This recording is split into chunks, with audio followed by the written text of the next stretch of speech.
This is my retire on $965 a month in Panglao Island, Philippines information. This is Dan of Vagabond Awake, the YouTube channel for Vagabond Buddha. I left the United States in 2007 to travel the world, 65 countries so far.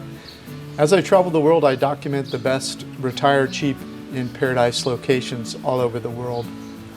However, the truth is we're not all the same. My heaven could be your hell. Your idea of paradise could be bird watching in the jungle. Another person's idea of paradise could be walking on a white sand beach. Someone else may want to explore the museums of the world or learn how to cook local food as they travel the world. I like to talk about how places are different from one another so it's easier for you to shortlist places that you think are worth visiting.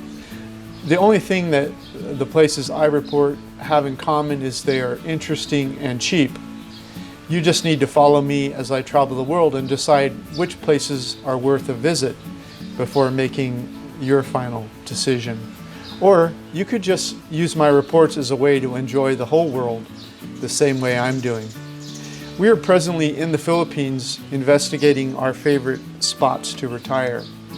Visit Vagabond Buddha to see our best retire cheap destinations reports. There's links for everything I say below. Just click more information below this YouTube video. Now I will ask a very specific question. Would you be able to retire on $965 a month in Panglao Island, Philippines? It is time to consider the question. Watching my reporting and the multiple videos I've created for Panglao Island and the next door island, Bohol Island.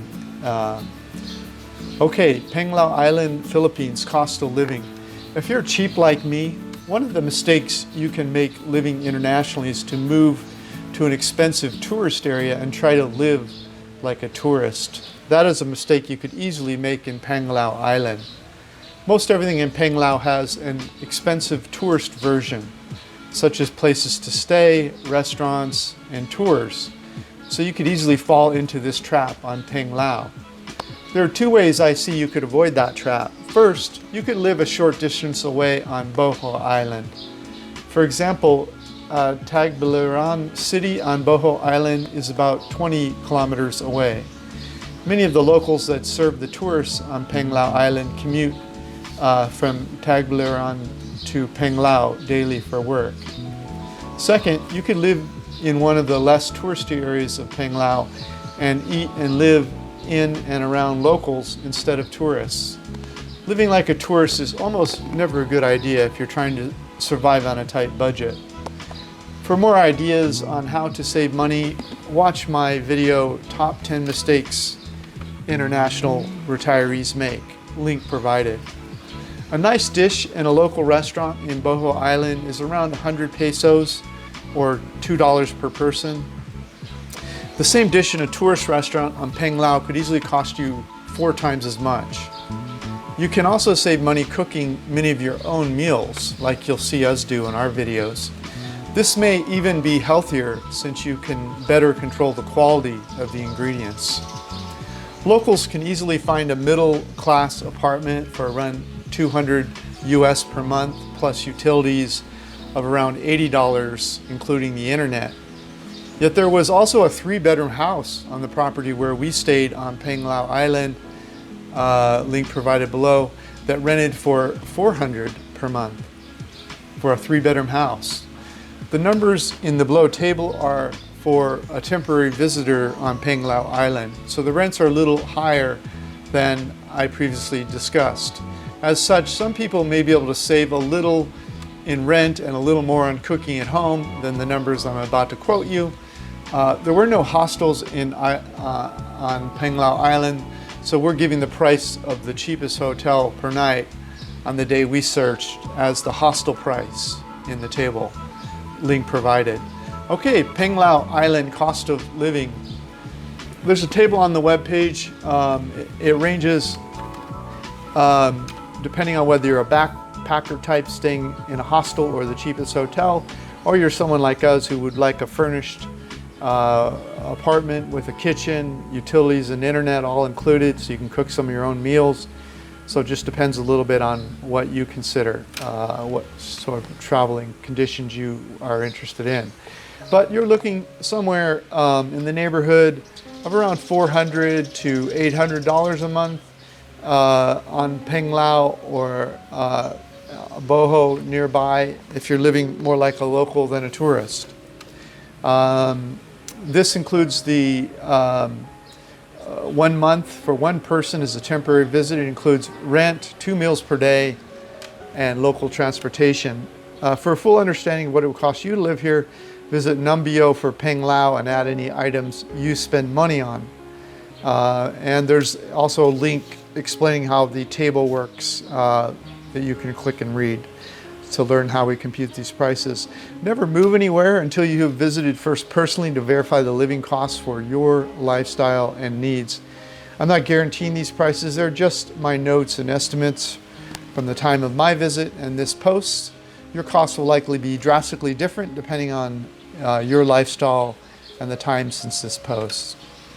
Okay, here are the livability factors I would use to determine whether or not I could live on $965 a month in Panglao Island in the Philippines or in nearby Boho. Panglao Island livability factors. High means a factor is very livable, low it's not. Medium means the factor's in the middle of the spectrum. Okay, walkability for Panglao. I would say low. I like to walk around my neighborhood. I enjoy walking to the grocery store, restaurants, parks, and even a town square. If walkability is your thing, Panglao will be a disappointment. You're going to need a scooter or a small car. You could also ride the tricycle taxis to get to and from the grocery store, but the prices are too high on Panglao. They charge what tourists are willing to pay instead of what locals can afford. That means you'll need to take the 20-kilometer drive to the nearest city there on Boho Island, Tagbilaran, and go shop in the malls there, grocery stores there. Thus, walkability is low for Panglao. That is another reason I keep mentioning Boho Island, which is next door, because Tagbilaran is a walkable place. Internet, medium. We were on a shared Wi-Fi router where we stayed on Panglao. If you moved here, presumably you would get your own router and be in better shape. We don't recommend using a shared router. Okay, food, medium. The food choices on Panglao are limited and expensive. You'll need to learn to cook at home. There are many local food choices that are much cheaper in nearby Boho Island. We recommend, as I said, that you live there or you live just across from Boho Island on Panglao, where a lot of the locals live instead of down near where the tourists live. Okay, weather, high. Average highs, days range seasonally from a low of 87 Fahrenheit or 31 Celsius in January to an average high of 91 Fahrenheit or 33 Celsius in May. Average lows for nights, of course, range seasonally from a low of 73 Fahrenheit, which is 23 Celsius in January, to 76 Fahrenheit at night, which is 24 Celsius in May. The rainy season runs June through December, when about 4 inches or 10 millimeters of rain falls in a month. Of course, I'm generalizing here. In a typhoon, you would want to retreat to the center of Boho Island, where everyone goes, where rain and wind would be an issue, but not ocean water storm surge is what hurts people. So no one hangs around during a typhoon. They move inland. Okay, things to do. High if you're an ocean lover. Medium or even low if you're a cultural explorer. Scuba, snorkeling, beach walking, island hopping, fishing, cooking, socializing, gaming, day trips, scooter rides, waterfalls, photography, and relaxing. It's a very simple life on the islands in the Philippines. Okay, expats, medium.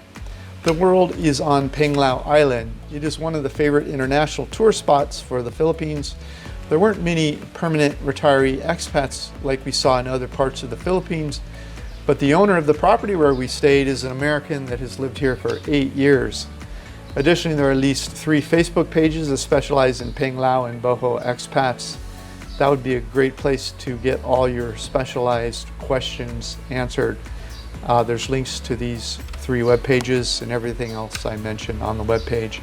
Okay, medical, medium. Medical care quality and availability varies widely depending on where you are in the Philippines. Places like Cebu and Manila are even known to be international medical tourism destinations, so quality and pricing for most any ailment should widely be available there. But smaller places like Boho and Panglao Island will be more challenging, especially for life-threatening emergency situations. So they may just stabilize you and send you to the appropriate place in case of an emergency. I've not spent any time in the hospital or even visited a doctor while in this province, so I Googled hospitals in the area, and very few had the number of reviews or details of the care of service that an individual person was rendered that gave me any confidence that I would want to comment on the quality of the hospital here. So instead, I recommend asking expats on the Facebook pages I provided you above and ask them what their thoughts are on the hospitals. Okay, exploratory visa. Hi, for your exploratory visa visit to the Philippines, Americans and Malaysians can obtain a 30-day free visa stamp upon arrival at the international airports in Davao, Cebu, and Manila. We were able to get a 29-day extension for a total of 59 days in less than an hour when we were in Davao last month. There's a link to the immigration office in Boho here for you. It costs $60 US to extend 29 days. We needed only our passport and the money. I am told you can get an additional extensions up to 6 months for your exploratory visit. As stated in my top 10 mistakes international retirees make, I recommend you spend several months here, at least 3 to 6, before considering obtaining a retirement visa. Okay, retirement visas. Hi, there's a visa program for people 35 to 49 years of age if you're healthy, active, and able to deposit $20,000 in an approved Filipino retirement account. This visa allows you to live in but not invest in the Philippines, and you can pay extra for dependents. You just need the money, a medical clearance, and a police clearance. The most popular visa allows investment in the Philippines and requires a larger deposit. For those 35 to 49 with a $50,000 deposit, or those 50 years with a $10,000 deposit, either that can also show $800 per month in income for individuals or $1,000 for couples, you'll have the right to invest in the Philippines. Or if you are over 50, you can avoid proving income with a $50,000 deposit. Income requirement can be shown with Social Security Administration, stating your benefit amount or other pension information. Okay, real estate. Hi, rents are cheap. This is not professional advice, but I would not buy real estate in the Philippines. But many expats do buy real estate in the Philippines. Banking, medium. This is not professional advice. Leave your money in your home country and take money out as needed at the ATMs here. When you're in a foreign country, it's much easier to get into a mess than to get out of one. I would stay with the banking and the real estate ownership in your home country that you're familiar with, and use the income from the rents there and the ATMs here to get money out of the bank. Okay, pollution. Hi. Both Panglao and Boho are on the ocean, so the air seemed fairly good to us. So I was not surprised to learn the air quality was good on the day we searched here. Like most of Southeast Asia, it's not unusual to see single-use bags strewn about the city or piles of garbage in open fields. It's just part of Southeast Asia. Panglao Island, overall desirability score. High for nature lovers and medium for cultural explorers. The one thing you get in Panglao that we didn't see anywhere else in the Philippines so far is access to white sand beaches without driving very far and without getting on a boat or ferry.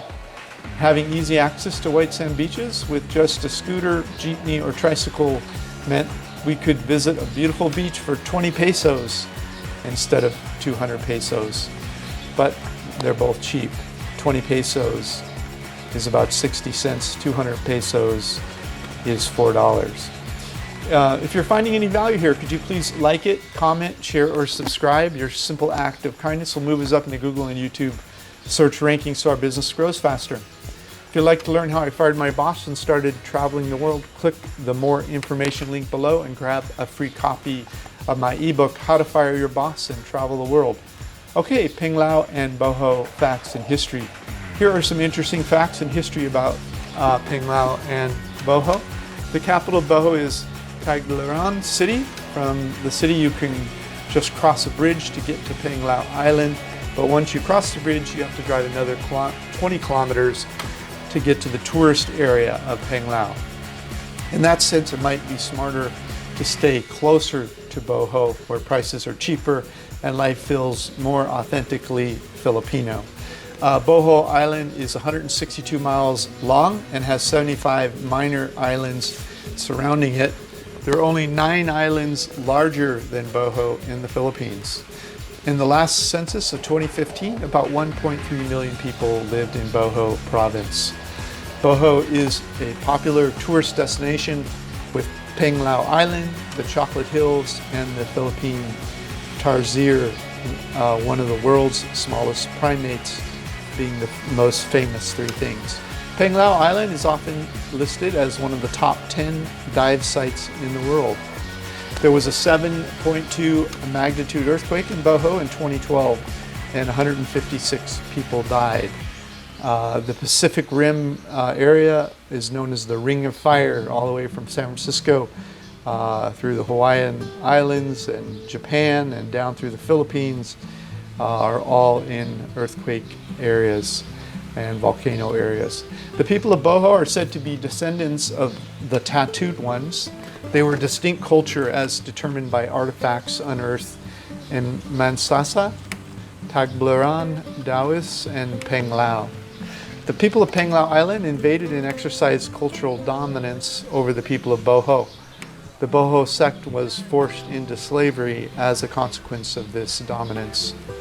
The remote Sultanate of Ternate attacked 𝐕𝐆, aided by the Portuguese muskets, when he learned 2 of his men were killed for mistreating 𝐕𝐆 concubines. As a result, the 𝐕𝐆 people retreated to the northern part of Mindanao, Philippines. Later, after the people of 𝐕𝐆 had returned to this area, the Spanish showed up. After the Spanish were able to convince the 𝐕𝐆 people that they were not Portuguese, they were able to enter into a treaty that ushered in the Spanish colonial period in 1565. A blood compact or treaty was formed with Spain at that time.